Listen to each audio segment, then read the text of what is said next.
Bom, eu acho que já foi dito muita coisa, né, pela própria vereadora Marisol, mas, sem dúvida, quando se fala de cultura, de turismo, a gente está falando de economia, a gente está falando de inclusão, estamos falando de valorização. Então, saudando, né, a vereadora Tatiane Frisso, ex-vereadora Tatiane Frisso, atual secretária da Cultura, ex-vereador Felipe, atual secretário de Turismo e Desenvolvimento Econômico, Elvino, também produtor cultural. Quero parabenizar por esse projeto, porque, com certeza, a questão de valorização da juventude, eu achei interessante que foi incluído na semana, né, ali de 20 de setembro, porque é uma valorização também de que o nosso estado tem várias culturas.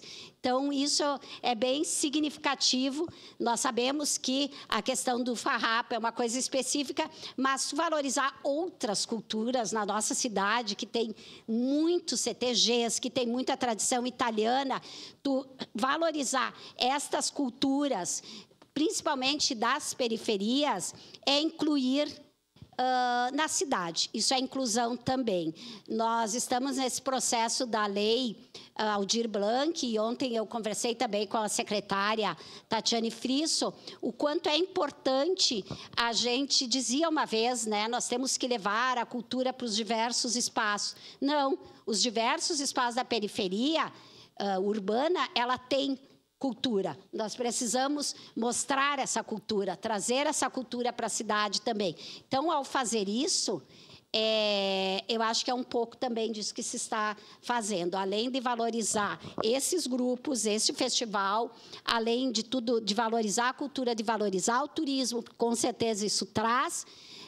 A gente sabe também a questão econômica que se envolve, quando se trabalha a questão da cultura, tem um estudo, né, que a cada R$1 investido é, no mínimo, quase 2 de retorno. Então, tudo isso é muito mais amplo do que apenas, né, entre aspas, do que só um festival. Nós estamos falando de coisas fundamentais para a nossa cidade.